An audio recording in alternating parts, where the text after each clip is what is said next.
이 시간에 우리에게 주시는 하나님의 말씀은 히브리서 13장 14절에서부터 17절입니다. 제가 봉독합니다. 우리가 여기에는 영구한 도성이 없으므로 장차 올 것을 찾나니 그러므로 우리는 예수로 말미암아 항상 찬송의 제사를 하나님께 드리자. 이는 그 이름을 증언하는 입술의 열매니라. 오직 선을 행함과 나누어 주기를 잊지 말라. 하나님은 이 같은 제사를 기뻐하시느니라. 너희를 인도하는 자들에게 순종하고 복종하라.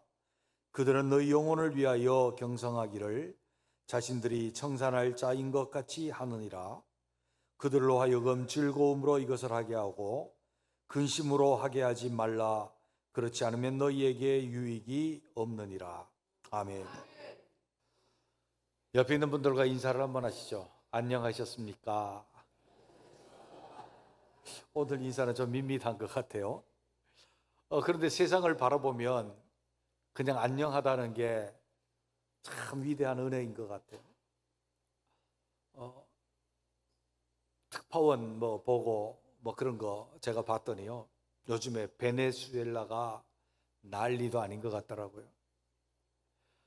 최대의 석유 매장량을 가진 그 나라가 정치를 잘못함으로 말미암아 가장 어려운 그런 나라가 되고 말았습니다. 절대 생계를 유지하기 어려운 사람이 95%, 국민의 95%가 되고 독재 정권이 너무나도 탄압이 강하고 데모하고 사람을 탄압해서 죽이고 그런 일들이 벌어지는 것 같아요. 에콰도르라고 하는 나라가 상당히 잘 살고 괜찮은 안정적인 나라였다가 지금은 완전히 치안이 무너져서 마약 때문에 갱단이 나를 휩쓸고 다니고 사람을 어마어마하게 총으로 쏴서 죽이고, 요즘에는 국가가 갱단을 진압한다는 명목으로 부가세를 올려가지고 더더욱 살기가 힘들어지니까 청소년들이 마약을 하고 갱단에 들어가는 일이 있다. 많이 생긴다고 그렇게 이야기를 해요. 방글라데시, 인도에서 독립하면서 방글라데시 독립하고 그랬는데 그 독립 유공자들에 대해서 많은 예우를 해주는데 지금 있는 정권이 독립 유공자 아닌 사람들을, 친정권적인 사람들을 독립 유공자로 많이 해서 돈을 많이 주다 보니까 온 국민들이 들고 일어나고 데모를 하고 나라가 굉장히 어려워지는 것 같아요. 세상 어느 곳을 보아도 참 파장이 많은 것이 오늘날인 것 같아요. 얼마 전에 극우파들이 막 장악을 하더니 이게 갑자기 정권들이 바뀌기도 하고, 또 전쟁의 소식들이 이곳저곳에서 일어나고, 어디는 홍수, 어디는 가뭄, 기상이변들, 이런 것을 바라보면서 이 땅 가운데 과연 우리의 소망은 없고 주님이 오실 날이 가까워지는구나 라고 하는 것을 느낍니다. 종교는 크게 두 가지 갈래가 있다고 봅니다. 하나는 현세적이고 구복적인 종교, 또 하나는 내세적이고 영적인 종교, 그렇게 볼 수 있죠. 현세적이고 구복적인 종교는 이 땅의 삶을 위한 종교이죠. 우리나라의 무속신앙, 샤머니즘 같은 거겠죠. 이 땅에서 내가 화를 제거하고 복을 가져온다라고 하는 의미를 가지고 있는 것이죠.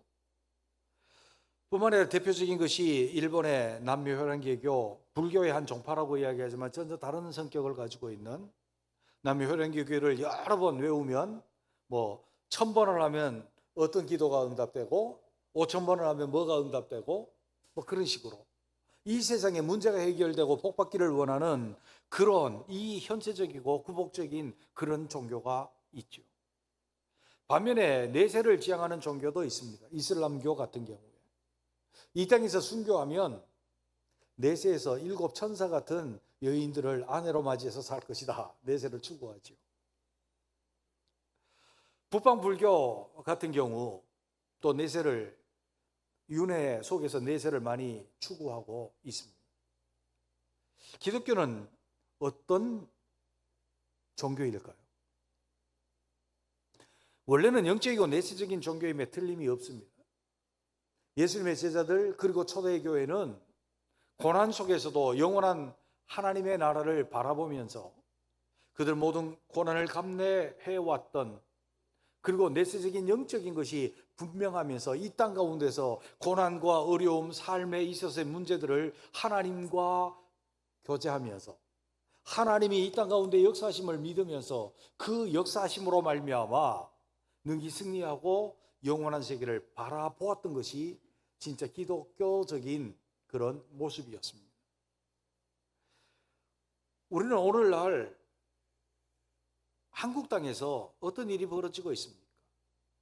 이러한 영적이고 내세적인 신앙 가운데서 점점 우리 샤머니즘과 결합을 하면서 우리는 이 땅의 문제를 해결하고 복을 받아야 된다라고 하는 그 중심으로 돌아갑니다.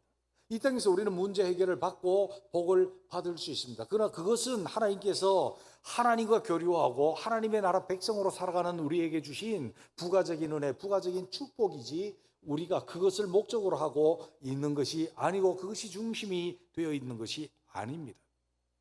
그럼에도 불구하고 그것이 우리의 신앙들을 흩어뜨려 놓고 한국교회의 중심을 십자가에서 복으로 옮겨 놓기도 합니다. 오늘 본문은 우리에게 이렇게 말씀을 합니다.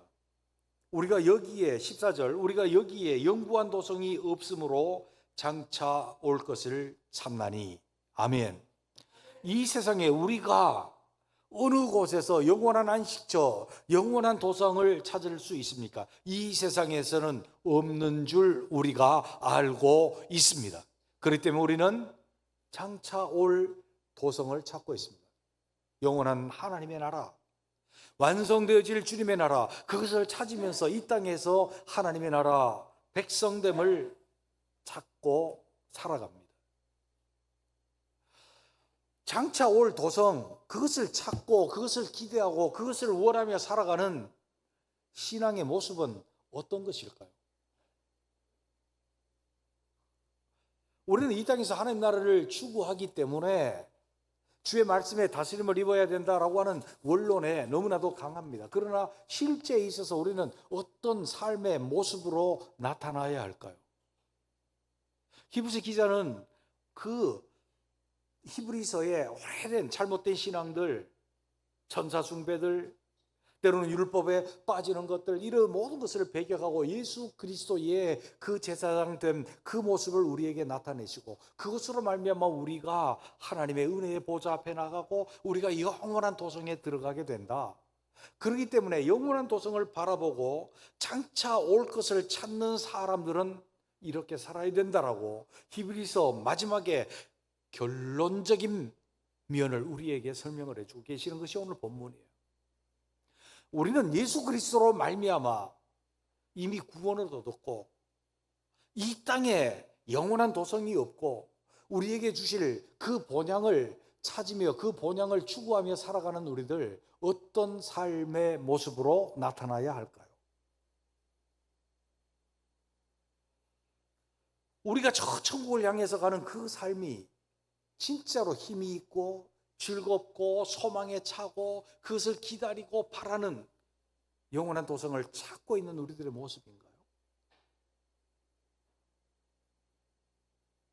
어떤 모습이어야 하겠습니까? 그 첫째는 찬송의 삶을 찬송의 삶을 사는 것이 장차 올 것을 찾는 자들의 삶이라고 말씀합니다.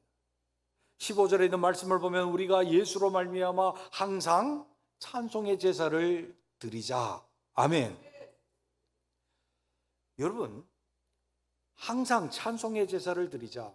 찬송하는 것을 뭐라고 말합니까? 그러므로 구원받은 자들이 우리 몸을 하나님이 기뻐하시는 살아있는 산 제사로 하나님께 드리자. 곧 그것은 우리의 삶을 제사로 드리자라고 하는 로마서 12장 1절에 나타난 말씀이에요.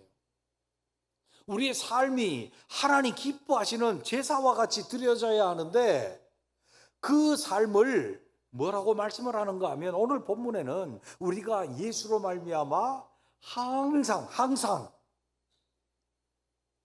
찬송의 제사를 하나님 앞에 드리자. 아멘. 하나님이 제일 기뻐하시는 것이 무엇입니까? 시편 69편 30절에 보면 내가 노래로 하나님의 이름을 찬송하며 감사함으로 하나님을 광대하시다 하리니, 찬송과 감사, 이것이 곧 뿔과 굽이 있는 황소를 드림보다 여호와를 더욱 기쁘시게 함이 될 것이라 라고 그렇게 말씀하고 있습니다. 황소를 드리는 것, 그때 있어서 제사요, 하나님 앞에 영광을 돌리는 아름다운 모습이었습니다. 예배의 모습이었습니다. 황소 한 마리가 얼마쯤 할까요? 요즘에 한우값이 폭락했다고 그러는데 제가 얼마인지 모르겠어요. 그것도 몇백만 원쯤 하지 않겠습니까? 몇백만 원 더 하나요? 얼마인지 잘 몰라요. 근데 황소, 큰 소란 말이에요. 다 큰 소. 그것을 하나님 앞에 희생제물로 드리는 것, 그것은 굉장히 요식적이면서도 큰 희생을 나타내는 것이고 자기 자신이 어떻게 하나님 앞에 설 것인가를 드러내는 것임에도 불구하고 하나님께서 그 황소를 드리는 것보다 내가 내 노래로, 내가 내 속에서 우러나오는 내 노래로 하나님을 찬송하고 하나님이 광대하시다고 주님을 그렇게 감사할 수 있는 것을 하나님이 더 기뻐하신다라고 그렇게 말씀하고 있다면, 하나님이 진짜 기뻐하시는 것은 무엇인가 하면 우리가 하나님께 감사하고 찬송하는 것이 하나님 앞에 기쁘게 하나님이 받으실 만한 제사가 되어질 줄로 믿습니다. 성령의 충만을 받은 그리스도인들이 어떻게 했습니까? 사도행전 2장 47절에 보면 하나님을 찬미하며 또 백성에게 칭송을 받으니 주께서 구원받는 사람을 날마다 더하게 하시니라. 아멘. 여러분, 우리는 이렇게 말씀하는 것을 다시 보아야 합니다. 이는 그 이름을 증거하는 입술의 열매니라. 아멘. 예수 그리스도의 이름을 증거해. 우리가 하나님 앞에 찬송하는 것은, 예수님으로 말미암아 찬송하는 것은 예수님의 이름을 증거하는 거래요. 찬송은 하나님을 기쁘시게 할 뿐만 아니라 다른 사람에게 저 사람이 예수 믿고 예수님이 저들의 그리스도다라고 하는 것을 증거하는 입술에 뭐라고요? 열매입니다. 열매는 최종의 목적이에요.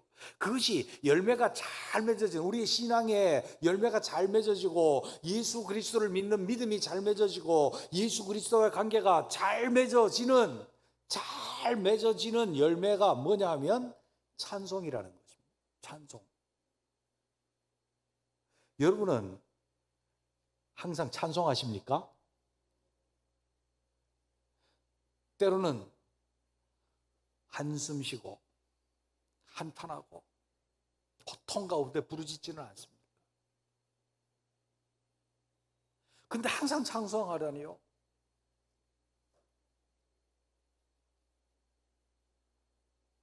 우리가 장차 올 그 하나님의 나라, 그것을 바라보면서 기쁨으로 찬송하면서 기쁨으로 가야 될 텐데, 하늘 가는 밝은 길이 찬송하면서 가야 될 텐데, 이 땅에서 우리는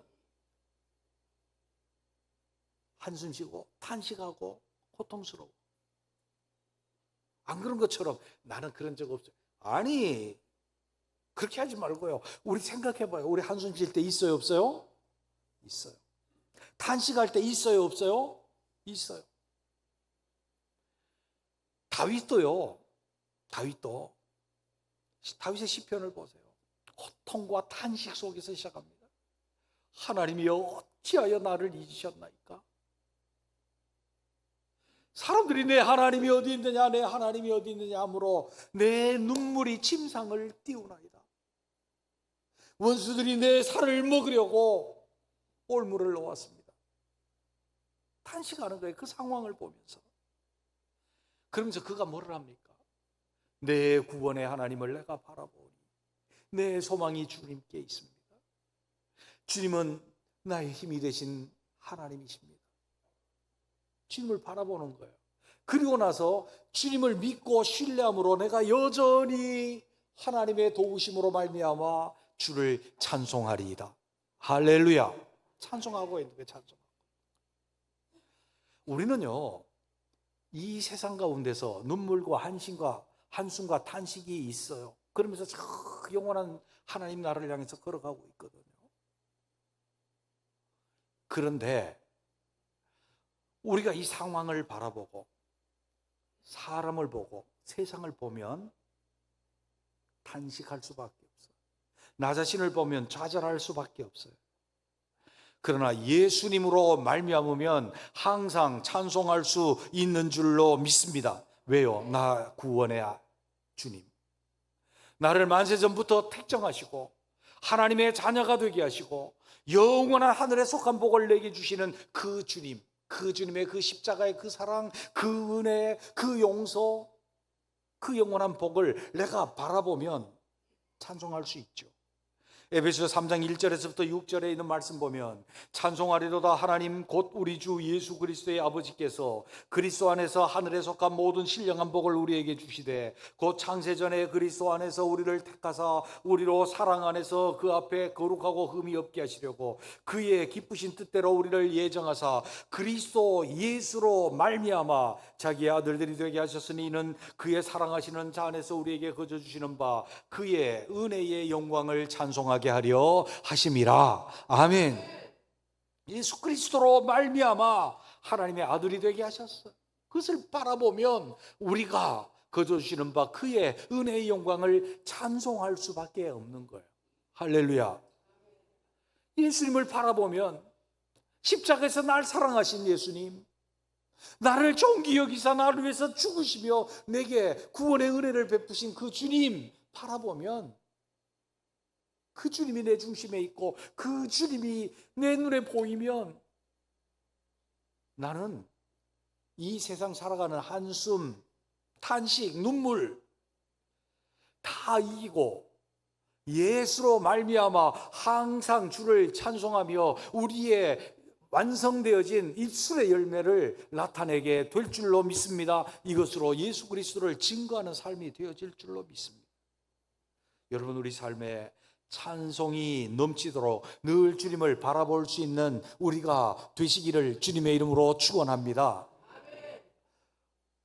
일주일 동안 사시면서 저 천국을 향해서 걸어가면서 찬송 한번 해보셨습니까? 기쁨으로 감사함으로 찬송하시면서 걸으셨습니까? 아니면 탄식과 눈물, 세상을 바라보면서 분노, 좌절, 슬픔 그런 것만 느끼고 사셨습니까? 세상을 보며 사람을 보면 만족함이 없습니다. 나의 하나님, 성삼위 하나님 보면 나는 만족할 수 있고 할렐루야 아멘 할 수 있습니다. 우리 찬송 잘 부르는 거 있죠?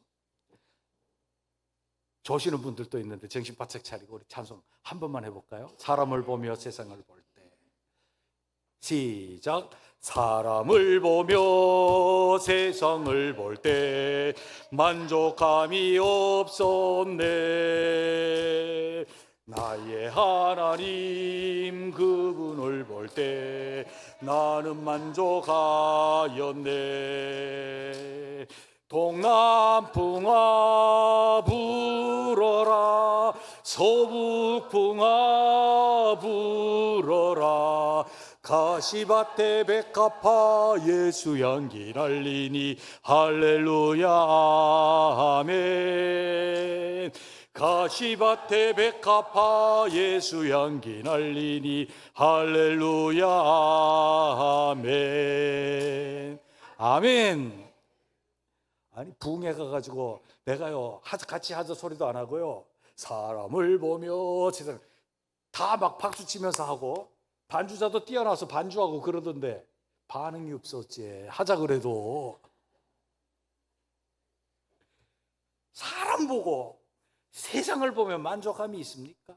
불평불만만 있지. 정치, 경제, 사회, 문화 다 보아도 찬송이 나옵니까? 안 나오지. 그러나 우리 주 예수 그리스도 믿음의 주요 온전케 하시는 이인 예수님을 바라볼 때 당연히 감사와 기쁨이 나오고 찬양할 수 있어요.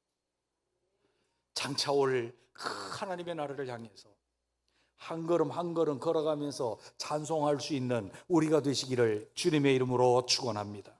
옆에 있는 분들 한번 바라보면서 찬송하며 갑시다. 시작. 예, 두 번째로 보면 선행하며 가야 되는 줄로 믿습니다. 선행. 16절에 있는 말씀 보면 오직 선을 행함과 서로 나눠주기를 잊지 말라. 하나님은 이 같은 제사를 기뻐하시느니라. 아멘. 하나님이 기뻐하시는 우리 삶으로 하나님께 드리는 장차 올 것을 찾는 우리의 삶 뭡니까? 오직 선을 행함과 나눠주기를 잊지 말라. 여기 선을 행한다. 유포이아가 아니고 유포이아인데요. 이 단어의 의미가 뭔가 하면은요, 그냥 적용적으로 선을 행한다라고 하는 의미이지만 은혜를 베푼다라고 하는 뜻이 있다. 은혜를 베푼다는 뜻이 있어요. 이 은혜를 베푼다 이 뜻은 어떤 의미입니까? 우리는 원래 다른 사람에게 은혜를 베풀고 선행할 수 있는 그런 사람들이 아니에요. 우리 속에는요, 이기적인 나를 위해서 살아가고 나를 위해서 뭐든지 하고 그러는 타락한 심성이 우리 속에 있단 말이에요.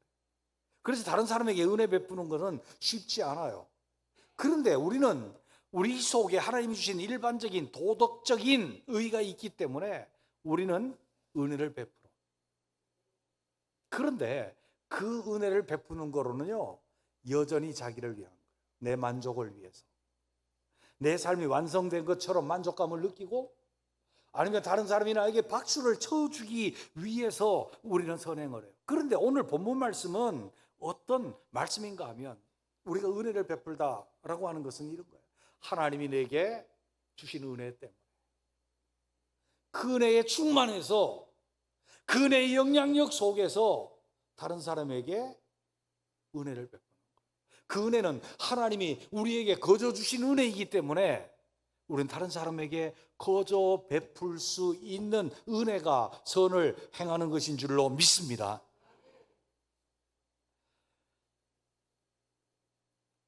우리에게 주신 모든 것들은요, 우리에게 구원을 주시고 영원한 복을 주시고 하나님의 아들들이 되게 하신 것은 하나님께서 우리에게 돈 받고 주신 것입니까? 우리에게 노력받고 우리의 땀을 받고 주신 것입니까? 아니요, 그저 주시는 거라고. 아까 에베소서 1장 6절에 보면 이는 그 사랑하는 자 안에서 우리에게 거저 주시는 바 그 은혜의 영광을 찬송하게 하려 하십니다. 우리에게 주신 은혜는 주님이 거저 주신 것인 줄로 믿습니다. 그리고 마태복음 10장 8절에서 보면 병든 자를 고치며 죽은 자를 살리며 나병한 자를 깨끗하게 하며 귀신을 쫓아내되 너희가 거저 받았으니 거저 주어라. 아멘. 우리에게 있는 것들, 주님의 은혜가 우리에게 있는 그것이 영적인 것이든지 육적인 것이든지 그것이 정신적이고 지식적인 것이든지 아니면 육체적이고 물질적인 것이든지 간에 주님의 은혜를 우리가 값없이 받았으니 값없이 주라. 이게 선행이에요. 선행. 내가 일해주고 값을 받는 것은 내가 선행을 베푸는 게 아니에요. 내게 일해준 사람에게 값을 주는 것, 이거 선행이 아니에요. 대가지. 선행은 뭐요? 주님의 은혜, 내게 큼으로 주님의 은혜를 생각하면서 내가 거저 주는 거예요. 그게 선행이에요. 이 거저 주는 것은 나눠주는 것과 동일한 말로 늘 사용하고 있습니다. 나눠주는 것. 디모데전서 6장 18절 19절에 보면 선을 행하고 선한 사업을 많이 하고 나눠주기를 좋아하며 너그러운 자가 되게 하라. 이것이 장래에 자기를 위하여 좋은 터를 쌓아 참된 생명을 취하는 것이로다. 아멘. 선행은요, 그저 베풀어주고 내가 받을 건 뭐예요? 장래에 좋은 터, 장차 올 것을 찾는 우리에게 하늘의 상급을 쌓고 장래에 좋은 터를 쌓게 되는 것이지, 이 땅에서 내가 무엇을 받으려고 하지 않고 나눠주는 것, 그저 나눠주는 것이 선행이다, 그 말이에요. 우리 선행을 얼마나 하고 있습니까? 하늘나라에 좋은 상급을 쌓기 위해서 나눠주기를, 공짜로 값없이 그저 나눠주기를 얼마나 하십니까? 깍쟁이 그리스도인은 아니신지요? 제가요, 굉장히 제 속에 남은 게 뭔가 하면, 제가 30대 때, 그때 당시에 우리나라 사과농사의 최첨단을 걷고 있던 굉장히 노 집사님 두 부부가 있었어요. 둘이서 만평 되는 사과밭을 농사 지을 수 있을 정도로 농법이 아주 뛰어났어요. 두 그루를 심고 가운데 트랙터가 다닐 수 있도록 놓고 두 그루를 심어서 차를 타고 모든 농사를 지어. 그때는 기후가 아산인데 괜찮았던 것 같아요. 지금은 그쪽에 사과 농사가 잘 안 된대요. 그러면서 다 지으시는데 최고 품반 만들어내는 거예요, 사과를요. 그래서 상품성이 좀 떨어지는 거예요. 요즘 같지 않고 그때 당시에요. 최고품이 아닌 약간의 상처가 있다든지 빛이 덜 났다든지 빛이 나는데 얼룩무늬가 있다든지 하여간 그런 거, 먹기에는 맛있는데 아주 최고품이 되지 못하는 것들을 따로 쌓아두고 연락이 왔어요, 저에게. 이거 가져다가 필요한 사람들에게 좀 나눠주십시오. 그래서 인천에서요, 아산까지 봉고차, 교회 봉고차 2개를 가지고 갔어요. 가가지고 그걸 실어 오잖아요. 그러니까 노동해야 되지, 그거 실어 와야 되지. 그때는 길도 안 좋아가지고 인천서부터 아산까지 가려면 시간이 상당히 많이 걸렸어요. 길도 많이 막히고. 그래서 차를 잔뜩 100박스를 실어 왔어요. 20kg짜리 100박스 실어 와가지고 어디로 갖다 드려야 되는가? 교인들 나눠주는 게 아니고 가서 양로원, 고아원, 어려운 것을 돕는 사람들 갖다 드려요. 갖다 드리면 고맙습니다. 목사님 고맙습니다. 감사합니다. 잘 쓰겠습니다. 어느 교회입니까? 그러면 얼마나 좋겠어요. 그러면 얼마나 좋겠어요. 근데요, 저기다 갖다 놓으세요. 자기들 필요한 그 자리에다 갖다 놓으세요. 그래. 그리고 다 갖다 놨더니 하는 소리가, 기부금 증명서 필요하세요? 아니요. 그럼 가시면 돼요.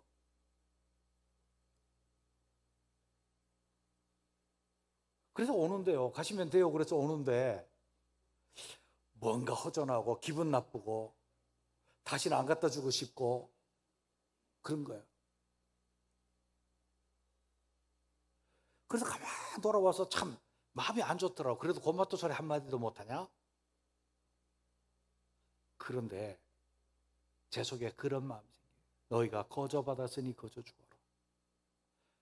주님은 나를 위해서 거저 생명도 주셨는데 그거 주면서 고맙다 소리 꼭 들어야 되느냐?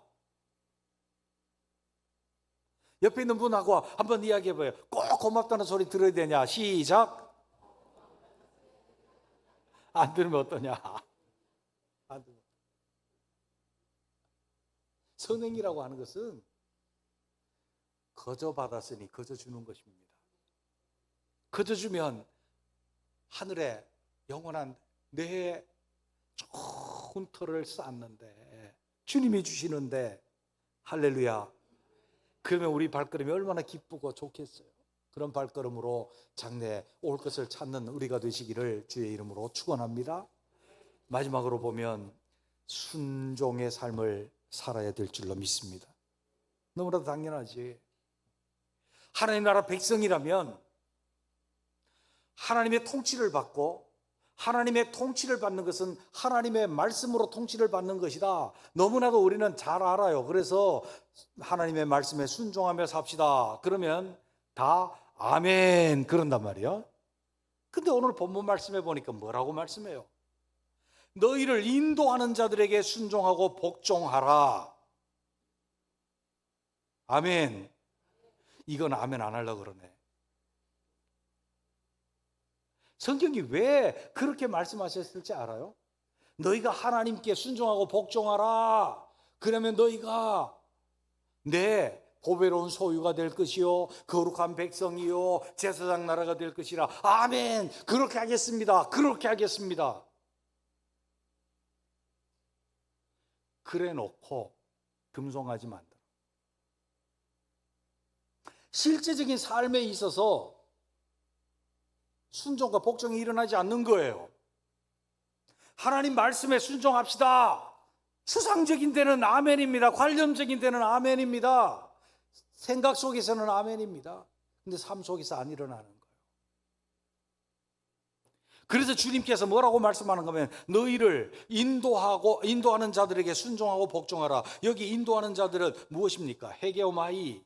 여러분 영어에서 헤게모니 그런 얘기 많이 하죠. 라틴어 쪽으로 갔다가 온 말인데 이 말인 헬라어예요. 원래 헤게오마이. 주도하다, 인도하다, 다스리다. 헤게오마이는 하나님의 뜻대로 다스리는 자들을 말하는 거예요. 하나님의 나라로 다스리는 자들을 말하는 거예요. 그래서 영혼을 위해서 경성하기를 자기가 주님 앞에 계산할 사람인 것처럼 하는 자들, 영혼의 인도자, 영적 인도자들을 말하는 거예요. 그들이 하나님 뜻대로 다스려지기를 하나님의 나라를 위해서 인도하는 자들이라는 거예요. 그들에게 뭐 하라는 거예요? 순종하고 복종하라. 순종한다라고 하는 말은 페이도라고 하는 단어는 동의해서 따르는 것이고, 복종은 휘페이코라고 하는 것인데 안 따르다가 저항하다가 더 이상 저항하지 않고 따르게 되는 것, 휘페이코예요. 복종이에요. 순종하고 복종하라 라고 하는 이것은 우리에게 어떤 자세를 요구하고 있는 것입니까? 하나님 말씀에만 순종하거나 사람에게 순종하지 않아요. 굉장히 괜찮은 신앙인 것 같은데 뭘 모르는 거지. 하나님의 말씀대로 하나님께로 인도하고 주께로 인도하고 주의 나라로 인도하는 자들에게 순종하고 복종하라. 오늘날 좀 빗나간 목사님들, 빗나간 인도자들이 많기 때문에 목사님들한테 다 순종하면 안 돼. 그런 풍조가 생긴지 모르겠습니다만은 구더기 무서워서 장 못 담급니까? 한두 사람 때문에 우리가 해야 될 것을 못하는 것은 마귀의 장난입니다.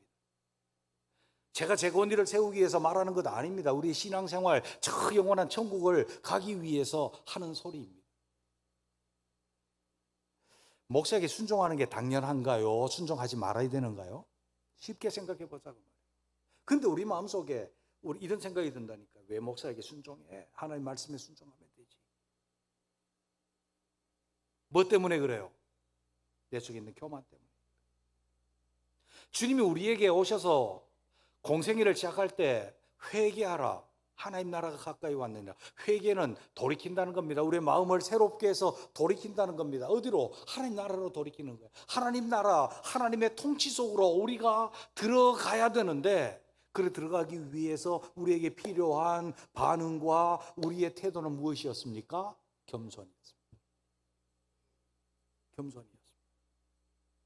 내가 하나님 앞에 복종해서 하나님 다스림을 잊겠습니다. 하나님의 나라는 겸손으로 시작해서 영원한 천국의 천상의 모습을 요한계시록에서 우리에게 보여주실 때 어떻게 했습니까? 그들이 하나님 앞에 경배하며 하나님을 찬송하더라. 다른 건 다 없어져도, 기도도 없어지고 말씀을 가르침도 없어지고 모두가 다 없어져도 돼요. 왜? 하나님을 맞대고 우리는 하나님과 함께 살아가기 때문에. 그러나 하나님 앞에 겸손하게 하나님 앞에 엎드려 찬송하는 것은 살아있어요. 우리 자세입니다. 여러분, 오늘날 다원주의 시대에 순종하라, 복종하라는 말이 가장 경기를 일으키는 말 아닙니까? 왜? 내가 왕인데 누구한테 순종해? 하나님께 순종하라 그러면 그거야 뭐 성경에 나와 있고 절대 진리로 교회에서 여겨진 것이니까 그렇게 하죠. 아멘. 그런다 그 말이에요. 근데 영혼을 인도하는 자들에게 순종하라. 아멘. 목사뿐입니까? 장로들이 다스리는 자들 아닙니까? 그들이 주의 뜻대로 다스리려고 할 때 순종해야 합니다. 구역장이 주의 말씀으로 인도할 때, 인도자가 될 때에 순종해야 됩니다. 아멘. 그것이 하나님 나라를 향해서 가고 있는 우리들의 바른 길이라는 거예요. 내 뜻대로, 내가 주관대로, 내 멋대로 살다가 저 천국을 바라보는 모습이다? 아니요. 어불성설이라는 것을 알아요. 그들에게 근심으로 하지 말게 하고 즐거움으로 하게 하라. 그렇지 않으면 너에게 유익이 없느니라. 인도하는 자들의 근심이 뭘까요? 인도하는 자들의 근심이 뭘까요? 조금 부가적인 것을 너무 확대해가지고 장로교 법에 보면 목사들이 생활 근심하지 않게 하라. 뭐 그렇게, 그건 부가적인 것이 중심에 들어오면 안 돼. 그건 부가적인 것이고, 진짜 영혼을 인도하는 자들이 근심하는 게 뭘까요? 인도함을 받지 않는 거죠. 하나님의 통치를 받지 않는 거죠. 하나님께 복종하지 아니하는 거죠. 그때 근심하는 거예요. 우리 모두가 하나님의 통치를 따르고 하나님의 말씀으로 인도함을 따름으로 말미암아 제대로 장차 올 것을 찾는 자답게 살아갈 수 있는 우리가 되시기를 주님의 이름으로 축원합니다. 우리는 항상 이 세상적 가치에 속습니다. 이 세상에 영원히 살 것처럼, 이 세상이 다인 것처럼, 죽으면 끝이라는 그러한 세상적인 쇠뇌를 자꾸 당해요. 아닙니다. 이 세상에 영원한 도성이 없습니다. 우리는 장차 올 것을 찾으며 살아가는 자들입니다.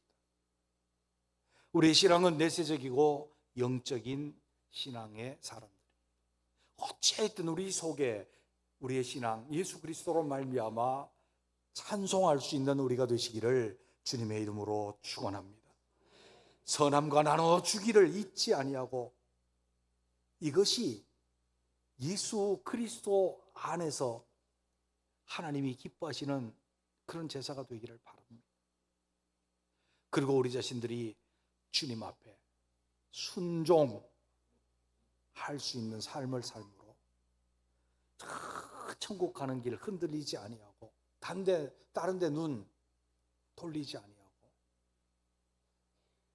장차 올 것을 찾는 주의 사람들, 영원한 천국의 주인공으로 세워지는 우리 모두가 되시기를 주님의 이름으로 축원합니다. 기도하겠습니다.